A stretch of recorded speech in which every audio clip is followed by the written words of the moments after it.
আপনার আমার 3.5 হাত বডির ভিতরে যে নিয়ামত দিয়েছেন, এক একটা নিয়ামতের হক কিয়ামত পর্যন্ত যদি সিজদায় পড়ে থাকি শুকর আদায় করে কবরে যাওয়া যাবে? আপনার আমার মাথার ভিতরে কি আছে বলেন তো? চতুর্দিকে বেষ্টিত কি আছে? মগজ। এই মাথার মগজটার চতুর্দিক থেকে আল্লাহ কুদরতি পানি দিয়ে ভাসমান রেখে দিয়েছে। এই মাথার মগজটার ভিতরে যদি পানিটা শুকিয়ে যায় তখন মানুষটা পাগল হয়ে যায়, স্বাভাবিক থাকে না। এই মাথার মগজের ভিতরে 5 লক্ষ মাইল টান করা যায় এমন সূক্ষ্ম সূক্ষ্ম তার আছে। সুবহানাল্লাহ, খুব বাস্তব হয়ে গেল। আমরা তো বুঝি না যে মালিক আমাকে কিভাবে বানিয়েছে। বডির ভিতরে মাথা থেকে গার পর্যন্ত 32,000 সেল আছে। একটা সেল যদি অফ হয়ে যায় আপনার আমার জীবনের সব কাজকর্ম বন্ধ হয়ে যাবে। শরীরের স্পিরিট, ক্ষমতা, পালস কিছুই থাকবে না। এই সব কিছুর মহা পরিচালক, মহারাজাদিরাজ তিনি কে?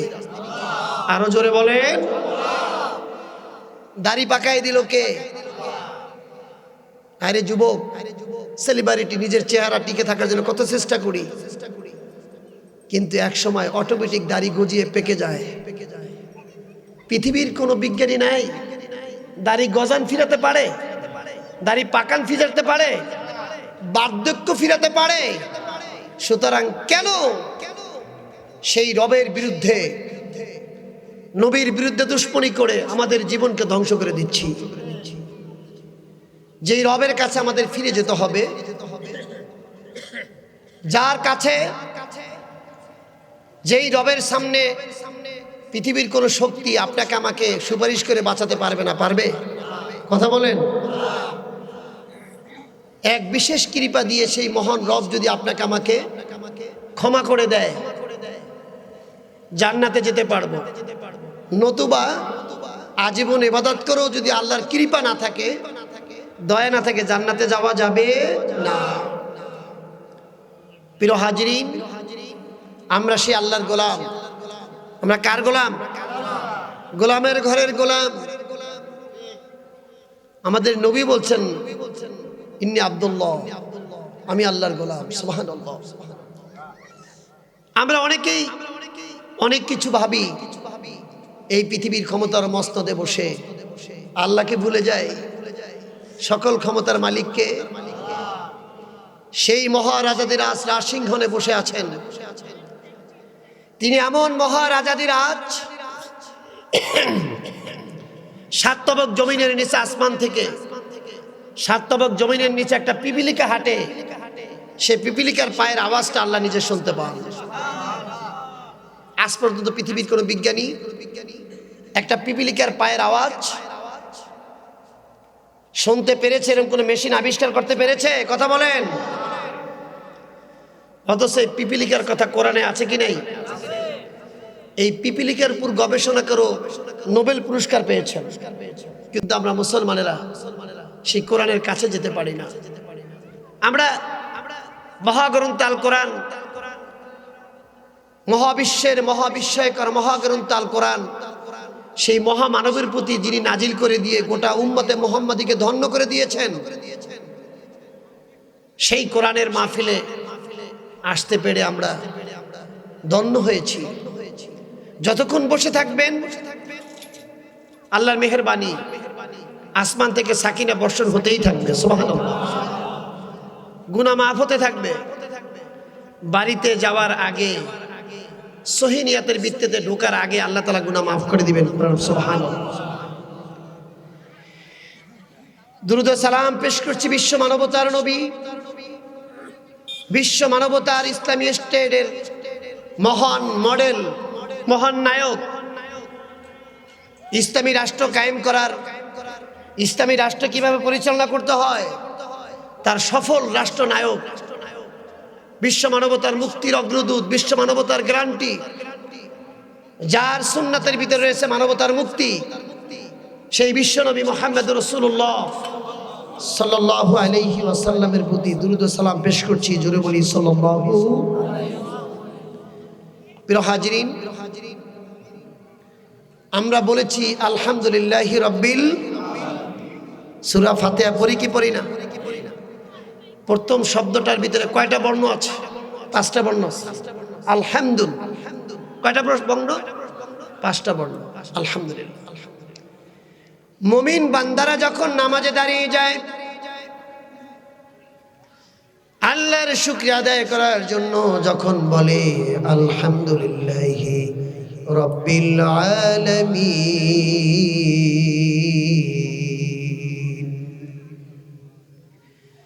আল্লাহ আলহামদু শব্দের ভিতরে 5টা বর্ণ দিয়েছেন। 5 ওয়াক্ত নামাজ।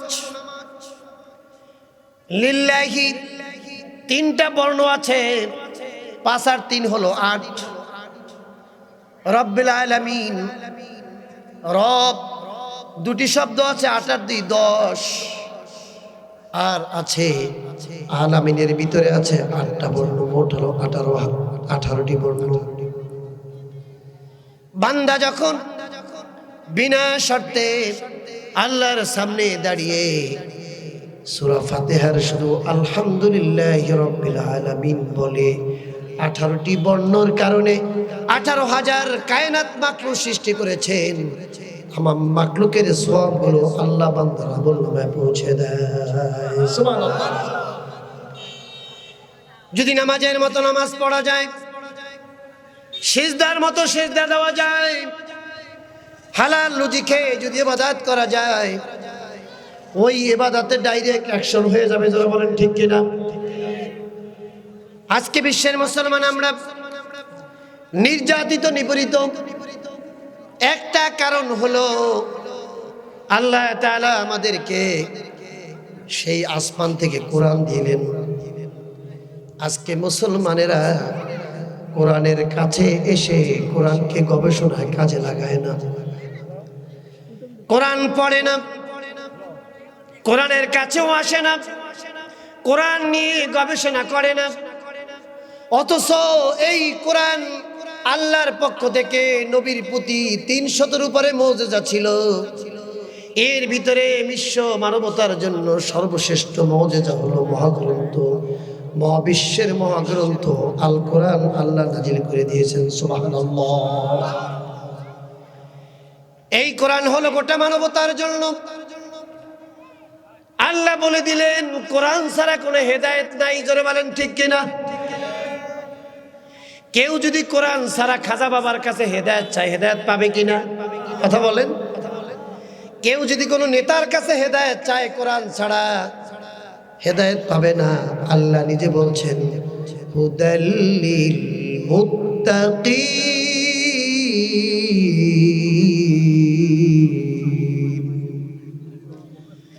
আল্লাহ বলছেন মুত্তাকিনের জন্য হেদায়েত হলো কোরআন। জোরে বলেন সুবহানাল্লাহ। গোটা মুসলমানের হেদায়েতের মেইন জায়গা হলো কোরআন। এই কোরআনের কাছে যতক্ষণ পর্যন্ত আমরা না আসব, পৃথিবীর বুকে মুসলমানের শান্তি আসবে না। কারণ হলো আজকে বিভাজন, কে কোন দল, এমন ব্যাধি হয়ে গেছে। দাড়ি দিয়ে মূল্যায়ন করি, পাগড়ি দিয়ে মূল্যায়ন করি, টুপি দিয়ে মূল্যায়ন করি, কিন্তু মুসলমানের মূল্যায়ন করার প্রথম ক্ষেত্র ছিল এই লোকটার ভিতরে কোরআন আছে কিনা। জোরে বলেন সুবহানাল্লাহ। কোরআন যদি থাকে, কোরআন হলো বিশ্ব মানবতার জন্য মুক্তির একমাত্র কমান্ডিং গাইড। এই গাইডলাইন ছাড়া জান্নাতে যাওয়া যাবে না। সুবহানাল্লাহ। সস্তায় কোরআন পেয়েছি আমরা। আমি আপনাদের সামনে পবিত্র কোরআনের 5 নম্বর সূরা, সূরা আল মাইদার 83 নম্বর আয়াত তেলাওয়াত করেছি। এই আয়াতের ভিতরে যদি আমরা বুঝে বুঝে বুঝতে পারতাম, জানতে পারতাম, কোরআনের কাছে আমরা বসে থাকতাম। সুবহানাল্লাহ। আজকে পৃথিবীর ভিতরে কোরআন পড়ে বড় মুসলিমেরা ওই ল্যাটিন আমেরিকার মতো দেশে, স্লোভাকিয়া, বুলগেরিয়া, এরকম দেশগুলোতে মুসলমানেরা মুসলমানের কোরআন তারা পায় নাই, আজান শুনতে পায় নাই। কোরআনের কাছে যে গোটা বিশ্বের ভিতরে ইহুদি নাসারারা দিনের দিন কোরআনের কাছে এসে মাথা নত করে মুসলমান হয়ে যাচ্ছে। সুবহানাল্লাহ। যত ষড়যন্ত্র করুক কোরআনের বিরুদ্ধকারীরা, কিয়ামত পর্যন্ত সফল হবে না। দায়িত্ব নিয়েছেন কে? আরো জোরে বলেন। ইমাম সাহেব আমার আগে আলোচনা করেছিলেন আবু জাহেল, উতবা, সাইবা নিয়ে, যে দিনের বেলা প্রকাশ্যে কোরআনের বিরোধিতা করেছে, রাতের আধারে মুহাম্মাদের কণ্ঠে কোরআন শোনার জন্য পাগল হয়ে যেত। সুবহানাল্লাহ। এই কোরআনের মর্যাদা হলো গোটা দুনিয়ার মানুষের কাছে এই কোরআনের আলো পৌঁছতেই থাকবে। সুবহানাল্লাহ। কিয়ামত পর্যন্ত পৌঁছতেই থাকবে। ইসকন, ইহুদি, নাসারা আর মুশরিকেরা যত ষড়যন্ত্র করুক কোরআনের আলো নিভাতে পারবে না, কারণ কোরআনের আলো কিয়ামত পর্যন্ত উদ্ভাসিত হতেই থাকবে। জোরে বলেন, কে বলছেন? তার বাস্তব প্রমাণ হলো সূরা আল মাইদার 83 নম্বর আয়াতের ভিতরে। পরবর্তীতে আমি আলোচনায় আসছি ইনশাআল্লাহ। বাবাজিরা আমার, এই কোরআন আল্লাহ আমাদের জন্য দিলেন, বিশ্ব মানবতার হেদায়েতের দিশারি বানিয়ে দিলেন। এই কোরআনের দিনের বেলা বিরোধিতা করো, রাতের আধারে কোরআন শুনে শুনে অনেক চেষ্টা করেছে তারা। আল্লাহ নবীর সাহাবী হিজরতের ৫ম বর্ষে কিছু গরিব কৃষক, মেহনতি আল্লাহর কিছু বান্দারা মুসলমান হয়ে গেল আল্লাহ নবীর কাছে কোরআনের বাণী শুনে মুসলমান হয়ে গেল।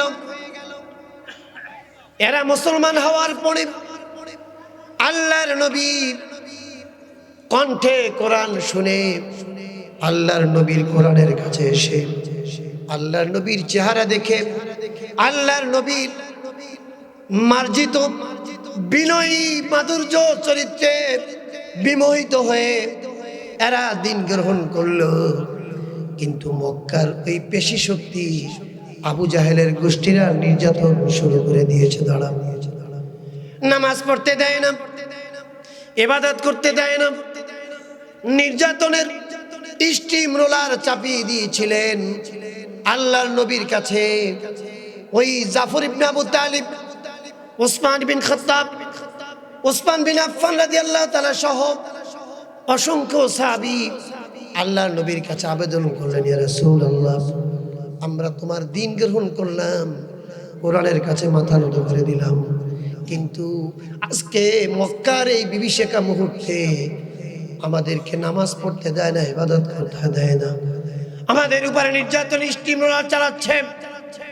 ইয়া রাসূলুল্লাহ, আমাদেরকে একটা নিরাপদ স্থানে যাওয়ার জন্য আপনার কাছে অনুমতি করছি, প্রার্থনা করছি। আপনি যদি অনুমতি দেন আমরা অন্য কোথাও নিরাপদে যে সেই আল্লাহ পাকের জন্য ইবাদত আমরা করতে পারি। জোরে বলেন সুবহানাল্লাহ। ঈমান এমন একটা জিনিস, যে ঈমান পৃথিবীর সম্পদ চায় না, যে ঈমান ক্ষমতা চায় না, যে ঈমান চেহার চায় না, যে ঈমান চায় আল্লাহর জান্নাত। জোরে বলেন সুবহানাল্লাহ। কারণ মুসলমান হওয়ার পরে যদি 100 বছর 60 বছর জিন্দেগির ভিতরে ক্ষমতা পাওয়ার পরে জাহান্নামে যেতে হয়, এর মতো কপাল পোড়া পৃথিবীতে আর হতে পারে না। আর পৃথিবীর সম্পদের দরকার নাই, ক্ষমতার দরকার নাই, টাকা বাড়ি গাড়ির দরকার নাই। আল্লাহ যদি তার ঈমানের বদৌলতে আল্লাহ যদি একটা জান্নাত দিয়ে দেয়, ওই জান্নাতের বড় নিয়ামতের চেয়ে স্থায়ী আর কোনো নিয়ামত হতে পারে? বলেন, আমরা নামাজ পড়ি কার? আরো জোরে। এটা আল্লাহর নামাজ পড়ি। আমার চাকরি, নামাজ হলো কার চাকরি? বান্দার চাকরি, আল্লাহর হুকুম।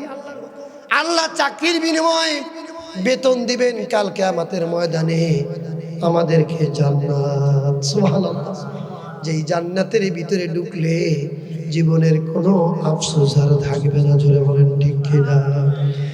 বাবাজিরা, যারা কোরআনকে ভুলে গিয়েছিল, কোরআনের বিরোধিতা করেছে যারা,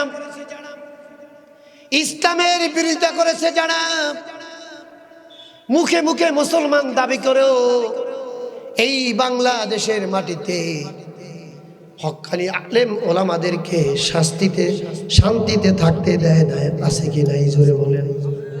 ছিল কি ছিল না? আরো জোরে বলেন, ছিল কি ছিল না?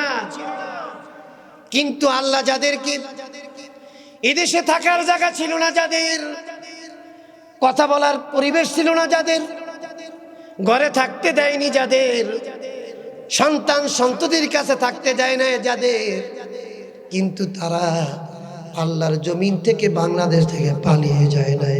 কিন্তু যারা ক্ষমতার অপব্যবহার করেছে, কোরআনের বিরোধিতা করেছে, আল্লাহর নবীর বিরোধিতা করেছে, বাংলার জমিনে ৯৭% মুসলমান দেশের মাটিতে কোরআনের বিরোধিতা করেও তারা স্থায়ীভাবে ক্ষমতায় থাকার চেষ্টা করেও ক্ষমতার মসনদে থাকতে পারে নাই। অথচ দুর্বল ইমানদারগুলো যারা ঘরে থাকতে পারে না, তারা আজকে ময়দানে স্বাধীনভাবে চলছে। জোরে বলেন ঠিক কিনা? সকল ক্ষমতার মালিককে, স্থায়ী ক্ষমতার মালিক আল্লাহ। আর জমিনের ক্ষমতার স্থায়ী আমাদের না, যখন তখন ক্ষমতার মসনদ ভেঙে যেতে পারে। জোরে বলেন ঠিক কিনা? কাকে ভুলে যাচ্ছ তুমি? যিনি আপনাকে আমাকে ক্ষমতায় টিকিয়ে রাখবেন, তাকে ভুলে গেলে এই ক্ষমতায় টিকে থাকা যায় না। কারণ ক্ষমতার মালিক একচ্ছত্র অধিপতি আল্লাহ। কাউকে দেন ক্ষমতা, কাউকে ছিনিয়ে নেন, কাউকে সম্মানিত করেন, কাউকে অসম্মানিত করেন। আর যারা নিগৃহীত মানুষ, নির্যাতিত ইমানদার মানুষ, আল্লাহ পৃথিবীতে তাদেরকে সম্মানিত করেছেন। যারা বলেন সুবহানাল্লাহ। সে রব্বুল আলামিন পবিত্র কোরআন সূরা আল মাইদার ভিতরে ওই দুর্বল সাহাবীদের ব্যাপারে, ওই হিজরতের ৫ম বর্ষে আল্লাহর নবী যখন সাহাবীদেরকে বললেন, তোমরা ওই ইথিওপিয়ার রাজধানী আবিসিনিয়া, বর্তমান বলে ইথিওপিয়া, এই আবিসিনিয়ার একজন বাদশা ছিল, বাদশা নাজ্জাশী। উনি ছিলেন খ্রিস্টান ধর্মাবলম্বী, কিন্তু ওই দেশের বাদশা ছিল একজন ন্যায়পরায়ণ। ওই আবিসিনিয়ার বাদশার দেশে সকল ধর্মের মানুষগুলো স্বাধীনভাবে ইবাদত করতে পারে, কেউ কারোর উপর কোনো জুলুম করে না। অথচ মক্কার মাটিতে জাফর ইবনে আবু তালিবের মতো মানুষ, তালহার মতো মানুষ, ওসমান বিন আফফানের মতো মানুষ মক্কার জমিনে ইসলাম গ্রহণ করার পরে তারা জমিনে এক সময় টিকে থাকতে পারে নাই। আল্লাহ নবী বলছেন, তোমরা যাও যাও ওই পার্শ্ববর্তী দেশ আবিসিনিয়ায় চলে যাও। প্রথমত 11 জন সাহাবী, দ্বিতীয় হিজরতের সময় ৮৬ জন সাহাবী, ৬ থেকে ৭ জন মহিলা সাহাবীদেরকে নিয়ে ওই আবিসিনিয়ায় হিজরত করলেন। কিন্তু আবু জাহেলের ষড়যন্ত্রের শিকার হয়ে এই বেচারারা আবিসিনিয়ায় যাওয়ার পরেও সেখানে ষড়যন্ত্র করেছে। কিন্তু রাখে আল্লাহ, মারে কে? বলেন, রাখে আল্লাহ। আবু জাহেল ষড়যন্ত্র করেছে, মক্কা থেকে আবিসিনিয়ায় হিজরত করে এরা টিকে থাকবে, এদেরকে থাকতে দেওয়া যাবে না। অথচ মাত্র 5 দিরহামের বিনিময় বন্দর থেকে জাহাজ সাহাবীদেরকে নিয়ে আবিসিনিয়ায় তাদেরকে নামিয়ে দিয়েছেন। সুবহানাল্লাহ। ওই দেশে যাইয়া স্বাধীনভাবে তার ইবাদত বন্দেগী করা শুরু করে দিয়েছে। সুবহানাল্লাহ। হঠাৎ করে আবু জাহেল ইমানদার সাহাবীদের বিরুদ্ধে ষড়যন্ত্র শুরু করল। আমর বিন আস আব্দুল্লাহ বিন রাবিয়া দুইজন রাষ্ট্রদূত প্রেরণ করলেন আবিসিনিয়াতে। আবিসিনিয়ার বাদশা নাজ্জাশীর জন্য উপঢৌকন নিয়ে উপহার নিয়ে প্রেরণ করলেন, যাও যাও ওই দেশের বাদশাকে প্রয়োজন বোধে উপহার দিয়ে ওদেরকে আমরা মক্কার জমিনে ফিরে এনে নির্যাতন করে ওদেরকে এই জমিন থেকে বিদায় করে নিব। কিন্তু কোনো ষড়যন্ত্রে কোনো কাজে, আল্লাহু আকবার বলেন জোরে। এখনো সেই আবু জাহেলের প্রেতাত্মারা গোটা দুনিয়ার ভিতরে বিভিন্ন জায়গায় বসে বসে মুসলমানের বিরুদ্ধে ষড়যন্ত্র করছে কি করে না? এই আগল যারা মানুষ ক্ষমতার মোহে এখনো বাংলাদেশের মানুষের বিরুদ্ধে, কোরআনের বিরুদ্ধে, হাদিসের বিরুদ্ধে, ইসলাম প্রিয় মানবতার বিরুদ্ধে এখনো ষড়যন্ত্র চলছে কি চলছে না? কিন্তু এদের ষড়যন্ত্র কোনো সফল, কারণ এদেশের মাটি সাম্যমাতৃক দেশ। এদেশের মাটিতে আগল যারা হিন্দুরা দুর্গা পূজা করে, মুসলমানেরা বাধা দেয় না। কথা বলেন। মুসলমানেরা তাফসির মাহফিল করলে ওরা দুর্গা পূজার মাইক বাজায় না। যেটা বলেন ঠিক কিনা? এটাই তো মানবতা, এটাই তো মুসলমানের ধর্ম। স্বাধীনভাবে মুসলমানের দেশে একমাত্র মুসলমানেরাই ওই সংখ্যালঘুদের স্বাধীনভাবে ধর্ম পালন করার সুযোগ দেয়। এছাড়া বিশ্বে কোথাও কোনো অমুসলিমরা মুসলমানকে স্বাধীনভাবে ধর্ম পালন করতে দেয় না। যেটা বলেন ঠিক কিনা? স্পেনের রাজধানী স্পেন, ফ্রান্স বিজয় হলো তারিক বিন জিয়াদের নেতৃত্বে। মাত্র 12,000 সৈন্য নিয়ে ওই রাজা লটারিকে 1 লক্ষ সৈন্যকে পর্যদস্ত করে এই তারিক বিন জিয়াদ মুসলমান 12,000 সৈন্যরা গোটা স্পেন জয় করেছিল। সুবহানাল্লাহ বলেন।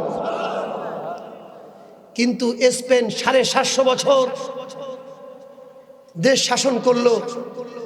একটা স্পেনের মন্দিরে, প্যাগোডায়, গির্জায় হামলা হয়নি।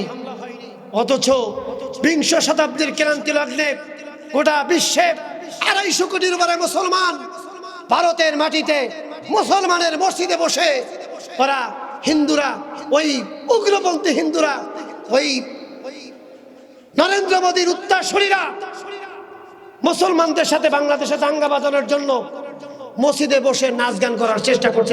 ঠিক কিনা? অথচ আগল যারা হিন্দুদের কারখানা, আমার হিন্দু ভাইদের জোরে বলেন ঠিক কিনা? আজ পর্যন্ত কি আগল যারায় কোন আলেম, কোন মসজিদের ইমাম, কোন মুসল্লি হিন্দুদের মন্দিরে হামলা করেছে কোনো প্রমাণ আছে? অথচ আমাদের নামে জঙ্গি বলে, মৌলবাদী বলে ওই ভারতের উগ্রপন্থী জাতীয়তাবাদী হিন্দু, ওই বিজেপির আবু জাহেলের প্রেতাত্মারা এই বাংলাদেশের মাটিতে কোরআনের বিরুদ্ধে এখনো ষড়যন্ত্র করছে হিন্দু মুসলিম দাঙ্গা দেওয়ার। কিন্তু আমরা মুসলমান অত পাগল না। আমরা আল্লাহ নবীর উম্মত। আমরা আদর্শ দিয়ে, আমাদের বিনয় আচরণ দিয়ে এই দেশের সংখ্যালঘুদেরকে আমরা নিরাপত্তার ব্যবস্থা করব। আমরা কখনো যুদ্ধে লিপ্ত হব না। এটা মুসলমানের জীবন আদর্শ। জোরে বলেন ঠিক কিনা? বাবাজিরা আমার, এই কোরআনের বিরুদ্ধে আবু জাহেল ষড়যন্ত্র করেছিল। পৃথিবী থেকে আবু জাহেল চলে গেছে। ওই বদরের প্রান্তরে জাহান্নামের আগুন দিয়ে আবু জাহেলকে বেষ্টন করে শাস্তি দিচ্ছে। আউযুবিল্লাহ বলবেন না? আর যারা বেলালকে যারা কষ্ট দিয়েছে, ওই আবু জাহেল বেলালের মতো মানুষ, খাব্বাবের মতো মানুষ, খোবাইবের মতো মানুষ, আম্মারের মতো মানুষকে কষ্ট দিয়েছে দিনের জন্য। তারা জান্নাতের ভিতরে ঘোরাফেরা করছে। সুবহানাল্লাহ। আর আবু জাহেল যত ষড়যন্ত্র করেছে ধ্বংস হয়েছে। আর আল্লাহর কোরআনের রাজ ওই মসজিদের ধ্বনিতে প্রতিধ্বনি হচ্ছে গোটা পৃথিবীর বুকে, বাংলাদেশের জমিনে আজানের ধ্বনি দিয়ে সূর্য ডোবে, আজানের ধ্বনির মাধ্যমে সূর্য ওঠে। সুবহানাল্লাহ। 3.5 লক্ষ মসজিদে একসাথে আজান হয়। এদেশের মাটিতে ষড়যন্ত্র করে ইসলামের বিরুদ্ধে ক্ষতি করার মতো ক্ষমতা নাই, কারণ এদেশের আলেম ওলামারা মুসলমানেরা সজাগ হয়েছে। জোরে বলেন ঠিক কিনা? আল্লাহ নবীর সাহাবীদেরকে যখন ওই আবিসিনিয়ায় প্রেরণ করলেন, আমর বিন আস এবং আব্দুল্লাহ বিন রাবিয়াকে রাষ্ট্রদূত করে যখন উপহার সামগ্রী নিয়ে প্রেরণ করলেন, প্রেরণ করার পরে আল্লাহ নবীর সাহাবীরা ওই আবিসিনিয়ার ভিতরে হিজরত করে স্বাধীনভাবে ইবাদত বন্দেগী করতেছিল তারা। হঠাৎ করে আবু জাহেল এই দুইজন প্রেরিত দূতকে উপঢৌকন নিয়ে উপহার নিয়ে আবিসিনিয়ার বাদশাকে মনোনিবেশ করার চেষ্টা করেছিল। আবিসিনিয়ার বাদশা মনে মনে ভাবলেন, তোমরা আসছো মক্কা থেকে, আমার দেশে যেই মুসলমানেরা ওই নবীর কাছে মাথা নত করে ইসলাম ধর্ম গ্রহণ করেছে, ওদেরকে আমি যথার্থ প্রমাণ ছাড়া, সত্যতা নির্ণয় করা ছাড়া আমি তোমাদের হাতে তুলে দিতে পারি না। সুবহানাল্লাহ বলেন। আবিসিনিয়ার বাদশা ছিলেন খ্রিস্টান পাদ্রী, তখন সে ইসলাম ধর্ম গ্রহণ করে নাই। আল্লাহর নবীর সাহাবীরা জাফর ইবনে আবু তালিবের নেতৃত্বে যখন তাদেরকে ডাকলেন, বাদশা নাজ্জাশী ওই আবু জাহেলের প্রেরিত দূতদের সামনে প্রমাণ করার জন্য আল্লাহর নবীর দুর্বল সাহাবীদেরকে ডাকলেন, প্রশ্ন করলেন 3টা। বাদশা নাজ্জাশী প্রশ্ন করলো আবু জাহেলের রাষ্ট্রদূতদের কাছে, কোনরা তোমাদেরকে কোনো হত্যা করেছে কিনা, কোন মানুষকে মেরেছে কিনা? কয় না। তোমাদের সম্পদ লুণ্ঠন করছে কিনা? করে না। তোমাদের কোন সম্পদ চুরি করছে কিনা? না। তোমাদের দ্বীনের বিরুদ্ধে করছে কিনা? কয় না। তাহলে তোমরা কেন এদেরকে আমাকে উপঢৌকন দিয়ে এই দেশ থেকে তোমরা নিয়ে যাবা নির্যাতন করার জন্য? এটা হতে পারে না। সাথে সাথে বললেন, তোমরা তোমাদের দেশে ফিরে যাও। আমি বাদশা নাজ্জাশী যেই মুহাম্মাদের প্রতি কোরআন নাজিল হয়েছে, ওনাদের কাছে কি প্রমাণ আছে আমি একটু শুনতে চাই। শোনার পরে দেখব সত্যিকারে এরা আমাদের ধর্মের সাথে আর ওদের ধর্মের বিরোধিতা কোথায় আছে। জোরে বলেন সুবহানাল্লাহ। আল্লাহ নবীর সাহাবীরা জাফর ইবনে আবু তালিবকে যখন প্রশ্ন করলেন, ও জাফর, তোমরা যে নবীর প্রতি দিন গ্রহণ করেছো, ওই নবীর প্রতি যে দিন হয়ে কোরআন নাজিল হয়েছে, তোমাদের কাছে এই দিনের ব্যাপারে কোরআনের কিছু কি নিদর্শন আছে যা আমাদেরকে শুনায় দিতে পারো? আমি দেখব সত্যিকারে আমাদের ঈসাই ওই ইঞ্জিলের সাথে আর তোমাদের কোরআনের সাথে কোনো মিল আছে কিনা। সুবহানাল্লাহ বলেন। অথচ আল্লাহর কোরআন নাজিল হওয়ার আগে মুসা আলাইহিস সালামের তাওরাত, দাউদ আলাইহিস সালামের জবুর এবং ঈসা আলাইহিস সালামের ইনজিলের উপরে যখন নাজিল হয়েছে, এই 3 আসমানি কিতাবের ভিতরে আল্লাহর নবীর কোরআন সম্পর্কে, নবী সম্পর্কে ভবিষ্যৎবাণী তারা পেয়েছেন। যারা বলেন সুবহানাল্লাহ। ভবিষ্যৎবাণী করে দিয়েছেন তারা পেয়েছেন। হঠাৎ করে বাদশা নাজ্জাশী বললেন, ও জাফর রে, তুমি তোমাদের কাছে এমন কি প্রমাণ আছে যা আমাদেরকে শোনাতে পারো? আমি দেখব। বাদশা নামদার নাজ্জাশীর কাছে যখন জাফর ইবনে আবু তালেবের নেতৃত্বে সাহাবীরা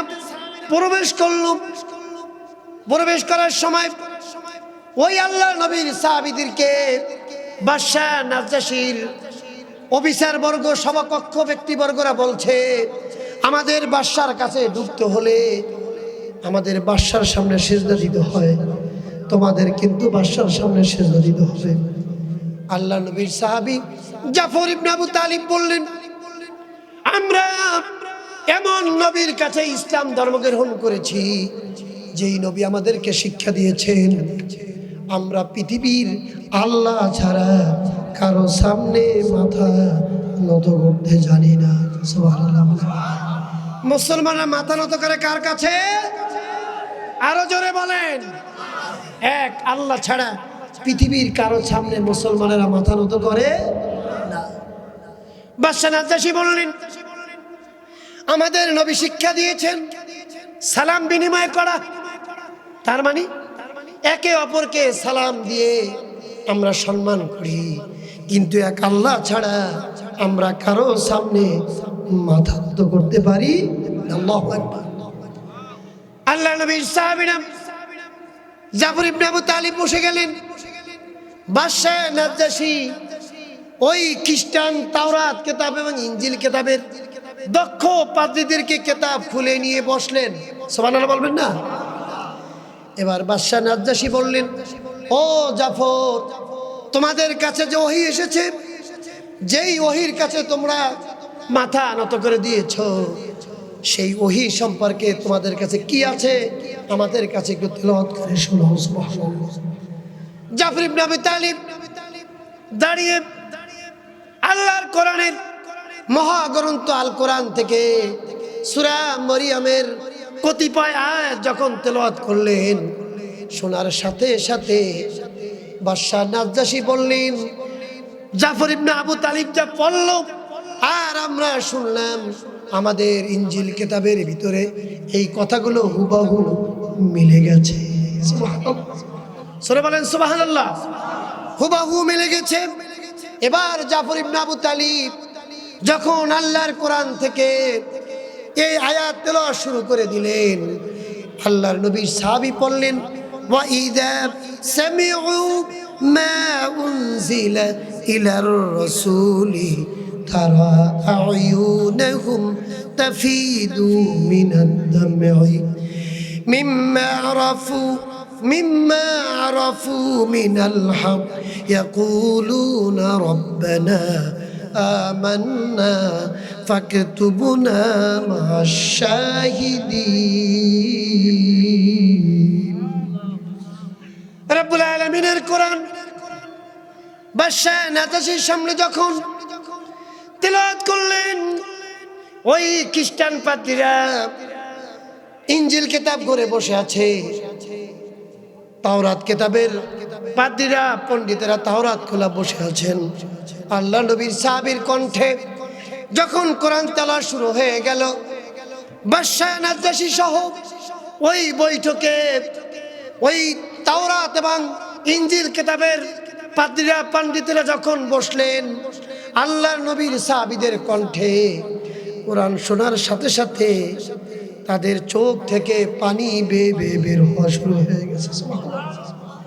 ওয়া ইযা সামিউ মা উনজিলা ইলার রাসূল, আল্লাহর নবীর প্রতি ওই আসমান থেকে যে ওহী কোরআন নাজিল হয়েছে, এই কোরআন সাহাবীদের কণ্ঠে শোনার সাথে সাথে তারা আইনুহুম তাফিদু মিনাদ দাম'i, তাদের চোখ থেকে বেয়ে বেয়ে চোখের পানিতে তাদের দাড়ি শরীর মোবারক বেজে গিয়েছিল।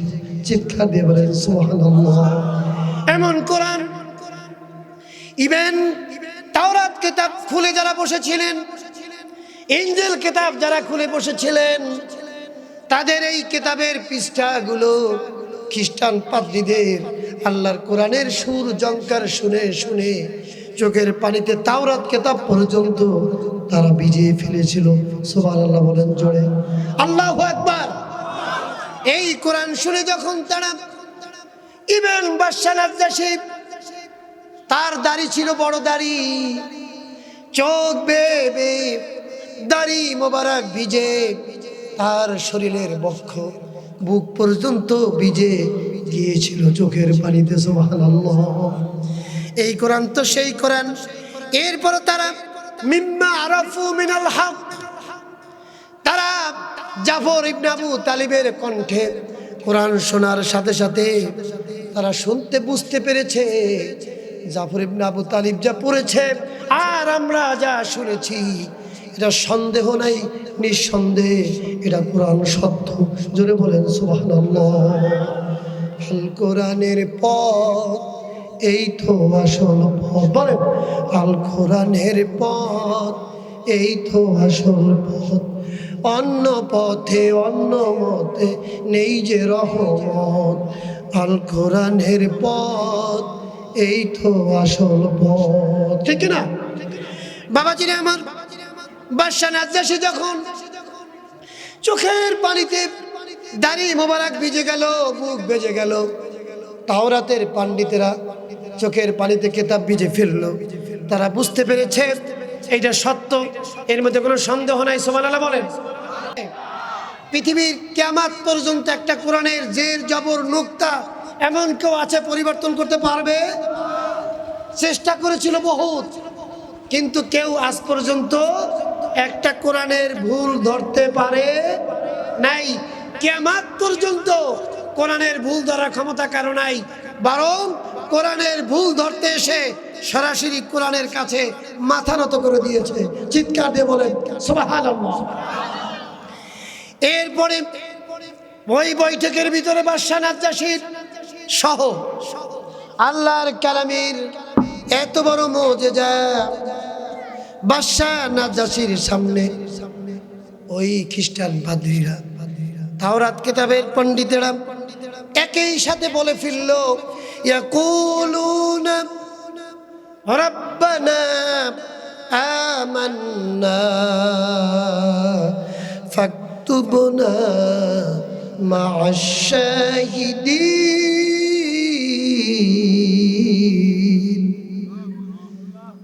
আল্লাহর নবীর সাহাবীর এই সুরলিত কণ্ঠে মহাগ্রন্থ আল কোরআন শোনার সাথে সাথে উপস্থিত বাদশাহ নাজ্জাশী সহ সকল পণ্ডিতেরা বলে ফেললো, রব্বানা, হে আমাদের রব, হে আমাদের প্রভু, আমান্না, আমরা সবাই মুসলমান হয়ে গেলাম। আমান্না মানে ঈমান আনলাম, আমরা তোমাদের কোরআনের কাছে আত্মসমর্পণ করলাম। এই কোরআন সত্য, এর ভিতরে কোনো সন্দেহ নাই। সুবহানাল্লাহ। হে জাফর, তুমি যা পড়লে হুবহু আমাদের ইনজিল কিতাবের ভিতরে, তাওরাতের ভিতরে এই তোমাদের নবীর কথা আমাদের কাছে এসেছে। সুবহানাল্লাহ। এরপরে বললেন, ঈমান তো আনলেন, এই সাথে সাথে ফাকতুবনা মা'আশ শাহিদিন।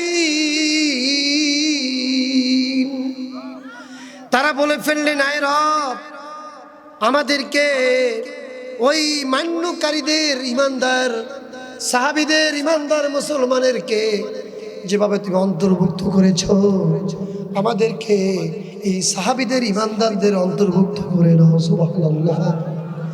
আমরা ঈমান এনেছি আবু জাহেলের রাষ্ট্রদূত আমর বিন আস, আব্দুল্লাহ বিন রাবিয়া হায় হায় মনে মনে ভাবলেন, এখানেও আব্দুল্লাহ পুত্র মুহাম্মদ আবিসিনিয়ায় কোরআনের জাদু লাগিয়ে দিয়েছে।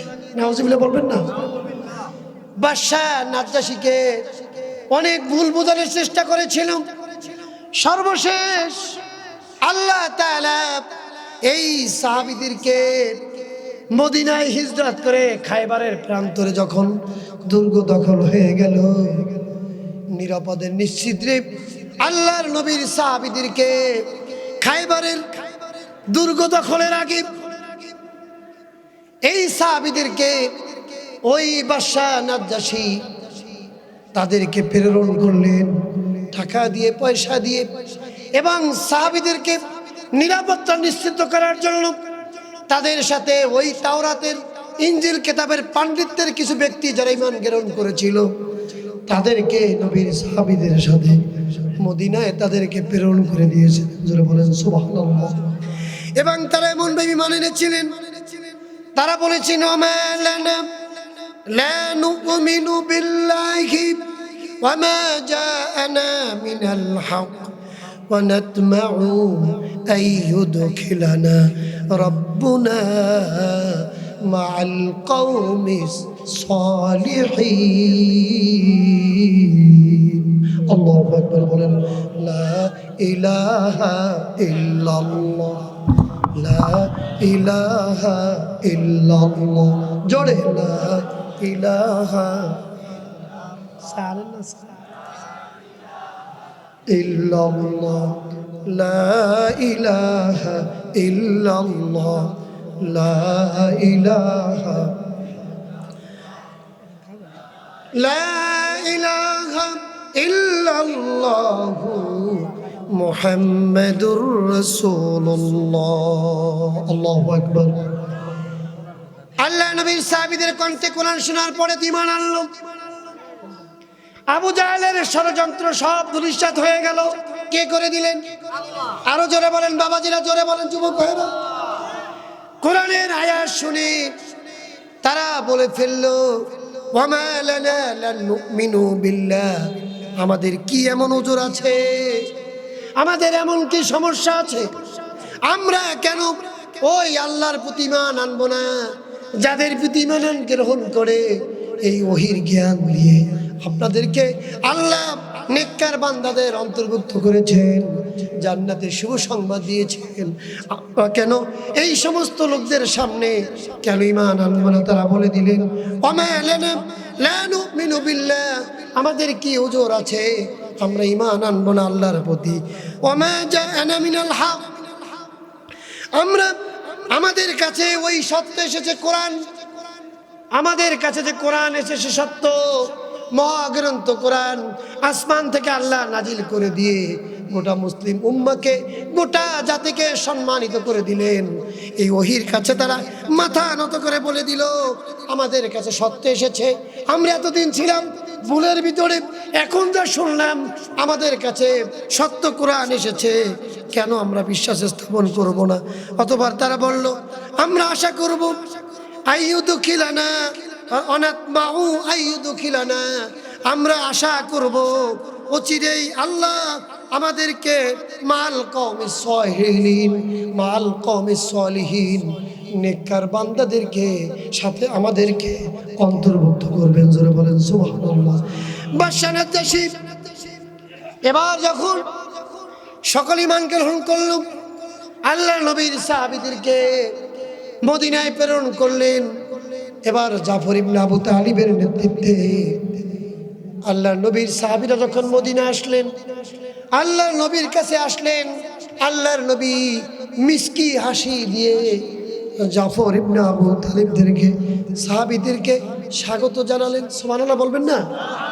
যেই সাহাবীরা নিজের জন্মভূমিতে থাকতে পারে নাই, স্বাধীনভাবে ইবাদত বন্দেগী করতে পারে নাই, দেয় নাই, দেশ থেকে দেশান্তরে হিজরত করতে হয়েছে, আল্লাহ তাদেরকে ওই দেশ থেকে ওই খ্রিস্টানের বাদশা, আবিসিনিয়ার বাদশা নাজ্জাশী, বর্তমান ইথিওপিয়া আদিস আবাবা, এই ইথিওপিয়ার এখন বর্তমান নাম করে আবিসিনিয়ার রাজধানী ছিল, এই আবিসিনিয়ার বাদশা নাজ্জাশী কতগুলো দুধ দিয়ে আল্লাহ নবীর সাহাবীদেরকে প্রেরণ করার পরে আল্লাহ নবীর সামনে বাদশা বলে দিয়েছেন, হে আমার রাষ্ট্রদূতেরা, তোমরা যখন যাবা ওই মদিনাওয়ালার নবীর কাছে যাইয়া তোমরা প্রশ্ন করবা সাহাবীদেরকে সামনে করে যে আল্লাহ নবী সাহাবী জিজ্ঞাসা করেন সাহাবীদেরকে, আমাদের বাদশার পক্ষ থেকে, রাষ্ট্রের পক্ষ থেকে এদেরকে কোনো কষ্ট দেওয়া হয়েছে কিনা? আল্লাহু আকবার।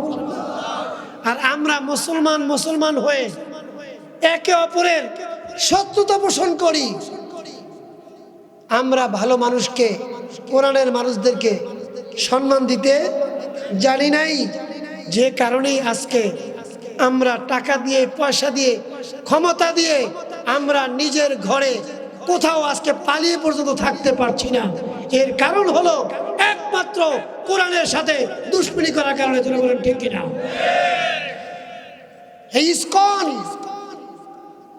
হিন্দু ভাইদের সাথে আমাদের কোনো শত্রুতা নাই, ওরা আমাদের ভাই আদমজাত। কি বলেন ঠিক কিনা? আল্লাহ নবী ইহুদিদের জানাজা শরীক হয়েছেন, দাঁড়িয়ে সম্মান করেছেন। সাহাবীরা জিজ্ঞাসা করেছেন, ইয়া রাসূলুল্লাহ, এ কার জানাজা পড়ে জানেন? ইহুদি বালকের জানাজা, আপনি জানালেন কেন? আল্লাহ নবী বললেন, ও সাহাবীরা শোনো, আমি তাকে ইহুদি বলে দাঁড়াই নাই, আমি আদমের সন্তান হিসাবে, মানুষ হিসাবে তাকে সম্মান করতে দাঁড়িয়েছি। সুবহানাল্লাহ বলেন। ইসকন দিয়ে ষড়যন্ত্র করে কোরআনের বিরুদ্ধে কোনো কিছু করা সম্ভব। কোরআন কার? আরো জোরে বলেন। আল্লাহ বলছেন ইন্না নাহনু নাযালনা যিকরা ওয়া ইন্না লাহু লাহাফিজুন। আল্লাহু আকবার বলেন। আল্লাহ বলেন এই কোরআন নাজিল করেছি আমি, কোরআনের হেফাজতের দায়িত্ব নিয়েছি আমি, কিয়ামত পর্যন্ত এই কোরআনের হেফাজত করেই যাব। এই পৃথিবীর কোন শক্তি একত্রিত হয়ে আমার কোরআনের বাণীকে কেউ ক্ষতি করতে পারবে। এবার বাদশাহ নাজ্জাশী পণ্ডিতেরা আল্লাহ নবীকে যখন প্রশ্ন করলেন, সাহাবীরা বলছেন ইয়া রাসূলুল্লাহ, এমন একটা দেশে প্রেরণ করেছিলেন আমাদেরকে, ওদেশের মাটিতে আমাদেরকে স্বাধীনভাবে থাকতে দিয়েছিল, আমাদেরকে ইবাদত করতে দিয়েছিল, আমাদের সাথে কোনো খারাপ আচরণ করে নাই, বরং আমাদেরকে রাষ্ট্রীয়ভাবে খাদ্য, বস্ত্র, বাসস্থান দিয়ে আমাদেরকে সুন্দরভাবে তারা রেখেছেন। সুবহানাল্লাহ বলবেন না? এবং আজকে এই মদিনা আসার জন্য আপনার সাহাবীদেরকে টাকা পয়সা দিয়ে, খাদ্য দিয়ে, এই নিরাপত্তা প্রহরী দিয়ে আমাদেরকে প্রেরণ করেছেন। তখন সাহাবীদের কথা শুনে আল্লাহ নবীর কাছে, ওই রাষ্ট্রদূতদের কাছে বাদশাহ নাজ্জাশী বলেছিলেন, তোমরা আমার নবীকে সালাম দিও, আমার জন্য নবীকে দোয়া করতে বলল। আমি নবীর প্রতি দ্বীন গ্রহণ করেছি। সুবহানাল্লাহ, আমি নবীর প্রতি ঈমান গ্রহণ করেছি। আল্লাহ নবী শোনার সাথে সাথে বললেন আল্লাহুম্মা গফির নাজ্জাশী, আল্লাহ তুমি নাজ্জাশীকে ক্ষমা করে দাও। সুবহানাল্লাহ। এবার বাদশাহ নাজ্জাশী যখন মারা গেল, মদিনাতে বসে নবী আমার প্রথম গায়বানা জানাজা করেছিলেন। সুবহানাল্লাহ বলবেন না? আল্লাহ নবী নেতৃত্বে ওই বাদশাহ নাজ্জাশীর গায়বানা জানাজা তিনি আদায় করেছিলেন। বাবাজিরা আমার, আজকে কোরআনের কাছে, কোরআনের মাহফিল এসেছেন, কোরআনের সাথে সম্পর্ক রাখবেন, কোরআনীওয়ালা মানুষদেরকে ভালোবাসবেন, নিজে পড়ার চেষ্টা করবেন। কোরআন থেকে বিচ্যুত হওয়া যাবে না, নবীর সুন্নাহ থেকে বিচ্ছিন্ন হওয়া যাবে না। এই কোরআনের পক্ষে যত থাকবেন, কোরআন আপনাকে শাফাত করে, ঝগড়া করে আল্লাহর জান্নাতে প্রবেশ করায় দিবে। জোরে বলেন সুবহানাল্লাহ। আল্লাহ বলছেন ইন্না হাযাল কুরআন ইয়াহদি লিল্লাতী হিয়া আকওয়াম ওয়া ইউবাশশিরুল মুমিনিনা আল্লাযীনা ইয়ামালুনাস সালিহাত আন্না লাহুম আজরান কাবীরা। আল্লাহু আকবার বলেন। গলা ভেঙে গেছে, একটু কণ্ঠ, কথা বলতে কষ্ট হয় আজকে, এই জন্য আলোচনা সুন্দর করে করতে পারছি না। ঠান্ডা লেগে গেছে, গলা ভেঙে গেছে। কোরআনের কথা আল্লাহ যদি বলার শক্তি দান করে, জোরে বলেন আমিন। আল্লাহ যেন কোরআনের কথাগুলো আমাদের সবাইকে সুন্দরভাবে বলার তৌফিক দান করেন, জোরে বলেন আমিন। এই কোরআনের কাছে আসলেই হেদায়েত পাওয়া যাবে, কোরআন ছাড়া হেদায়েত পাওয়া যাবে না। সুতরাং ভণ্ড পীর, ভণ্ড মাজার, ভণ্ড নেতা, বেনামাজি নেতা, এদের পিছনে দৌড়ায় কোনো লাভ নাই। দৌড়াতে হবে কার পিছনে? আল্লাহর কোরআনের পিছনে। মুসলমানদের জন্য মুক্তির একমাত্র পথ হলো মহাগ্রন্থ আল কোরআনের বিধানকে নিজেদের বিনা শর্তে কোরআনকে লালন করে, বারণ করে, কোরআনের নেতৃত্বে আমাদেরকে জীবন চালাতে হবে। আল্লাহ যেন তৌফিক দান করেন, জোরে বলেন আমিন। এই কোরআনে আল্লাহ বলছেন সূরা বনী ইসরাঈলের ভিতরে, ইন্না হাযাল কুরআন ইয়াহদি লিল্লাতী হিয়া আকওয়াম, নিশ্চয় এই কোরআন মানুষদেরকে হেদায়েতের রাস্তা দেখায়। সুবহানাল্লাহ বলেন। এই কোরআনের আলোকে যারা নেক আমল করবে, কোরআনের নেতৃত্বে যারা চলবে, আল্লাহ তাআলা বলছেন আন্না লাহুম আজরান কাবীরা। আল্লাহ বলছেন ওই কোরআনের মহব্বতের মানুষগুলোকে আল্লাহ তাআলা বড় পুরস্কারে পুরস্কৃত করে আল্লাহর জান্নাতে প্রবেশ করায় দিবেন। জোরে বলেন সুবহানাল্লাহ। বাবাজিরা আমার, এই কোরআন আল্লাহ আপনার আমার জন্য শেফা হিসাবে দিয়েছেন, মুক্তি হিসাবে দিয়েছেন। এই সূরা ফাতিহার ভিতরে আমরা যখন পড়ি, মহাগ্রন্থ কোরআনের প্রথম সূরাটা পূর্ণাঙ্গভাবে সূরা ফাতিহা যদি আমরা প্রতি নামাজের ফরজ নামাজের পরে নিজে পড়ে বুকের উপরে ফু দিয়ে দেই, আপনার আমার জীবনের কঠিন রোগ ব্যাধি থেকে আল্লাহ তাআলা হেফাজত করে দিবেন। এবং এই কোরআন হলো গোটা মানবতার জন্য ঔষধ এবং রহমত। যারা বলেন সুবহানাল্লাহ। আল্লাহ বলছেন অনুনাজ্জিলু মিনাল কোরআন মা হুয়া শিফা ওয়া রাহমাতুল লিল মুমিনিন ওয়া লা ইয়াজুদুজ জালিমিনা ইল্লা খাসারা। আল্লাহ আমাদেরকে কোরআন দিয়েছেন মানবতার জন্য শেফা এবং রহমত স্বরূপ। এই কোরআনের কাছে আমরা যত থাকব আমাদের জীবন ধন্য হবে। কোরআনের বিরোধিতা করলে আমাদের মুসলমানের ধ্বংস অনিবার্য হয়ে যাবে। কারণ এই পাক ভারত উপমহাদেশে যখন কোরআন দিয়ে দেশ শাসন করেছিলেন সম্রাট শাহজাহান সহ, এদেশের মাটিতে একটা হিন্দুস্তানের মন্দির ভাঙ্গে নাই, একটা মসজিদের উপর হামলা হয় নাই। অথচ আজকে বিংশ শতাব্দীর ক্রান্তি লগ্নে এসে মুসলমানের বিরুদ্ধে একটা ষড়যন্ত্র চলছে। আল্লাহ যেন এই মুসলমানদের ইজ্জত, মুসলমান দিন তরবিয়ত, ইসলামের তাজিব তামাদ্দুনকে আল্লাহ তাআলা সকল ষড়যন্ত্রের হাত থেকে হেফাজত করে গোটা মুসলিম উম্মাহকে আল্লাহ যেন একত্রিত হয়ে বাতিলের বিরুদ্ধে লড়াই করে, বাতিলের বিরুদ্ধে কোরআনের পক্ষে থেকে যেন কাজ করতে পারে। আল্লাহ যেন সবাইকে তৌফিক দান করেন। জোরে বলেন আমিন। আজকের এই মাহফিলকে আল্লাহ যেন কবুল করেন। জোরে বলেন আমিন। এই মাহফিলের উসিলা করে যে ভাইয়েরা সাহায্য করেছেন, টাকা দিয়েছেন, পয়সা দিয়েছেন, আল্লাহ যেন সকলকে কবুল করে, এলাকার সকল মাইয়্যতকে আল্লাহ তাআলা কবর আযাবকে মাফ করে জান্নাতবাসী করে দেন। জোরে বলেন আমিন। এবং এই কোরআনের মাহফিলটা যেন কিয়ামত পর্যন্ত আল্লাহ তাআলা এই ময়দানে জারি থাকে, আল্লাহ যেন কবুল করেন। জোরে বলেন আমিন। আখির দাওয়ানা আলহামদুলিল্লাহি রাব্বিল আলামিন। আসসালামু আলাইকুম ওয়া রাহমাতুল্লাহি ওয়া বারাকাতুহু।